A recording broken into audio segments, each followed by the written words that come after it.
સરકારી અનાજની ભેળસેળ કરીને આવા અનાજની હેરફેર કરતા હોવાની આશંકાએ ફતેપુરા માર્કેટિંગ યાર્ડમાં 4 વેપારીઓને ત્યાં ફતેપુરા મામલતદારની રેડ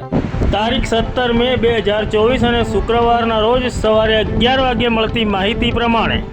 ફતેપુરા તાલુકાના મામલતદાર NS વસાવાને ખાનગી રાહે ચોક્કસ બાતમી મળી હતી કે ફતેપુરા તાલુકાના મુખ્ય મથક ફતેપુરા ખાતે માર્કેટિંગ યાર્ડમાં અનાજનો વેપાર કરતા પ્રેમચંદ કિશોરી અગ્રવાલ, સુભાષચંદ્ર પ્રભુદયાલ અગ્રવાલ, પંકજકુમાર તારાચંદ અગ્રવાલ અને જગદીશચંદ્ર નાગરમલ અગ્રવાલ એ રીતના 4 વેપારીઓ ફતેપુરા તાલુકાની સરકારી સસ્તા અનાજની દુકાનોનું અનાજ ખરીદે છે અને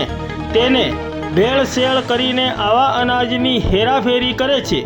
આવી ખાનગી રાહે મળેલી ચોક્કસ બાતમીના આધારે ફતેપુરા મામલતદારની ટીમ દ્વારા ફતેપુરા તાલુકાના મુખ્ય મથક ફતેપુરા ખાતે માર્કેટિંગ યાર્ડમાં પ્રેમચંદ કિશોરી અગ્રવાલ, સુભાષચંદ્ર પ્રભુદયાલ અગ્રવાલ, પંકજકુમાર તારાચંદ અગ્રવાલ અને જગદીશચંદ્ર નાગરમલ અગ્રવાલને ત્યાં રેડ કરવામાં આવી હતી અને તેઓની દુકાનમાંથી મળી આવેલા અનાજના જથ્થાના નમૂના લેવામાં આવ્યા હતા, જેમાં ઘઉં, ચોખા અને બાજરીના નમૂના લેવામાં આવ્યા હતા અને આ તમામ નમૂના દાહોદ જિલ્લા કલેક્ટરને પૃથક્કરણ માટે મોકલી આપવામાં આવ્યા છે। આ રેડની કામગીરી ફતેપુરા તાલુકાના મામલતદાર NS વસાવાના અધ્યક્ષ સ્થાને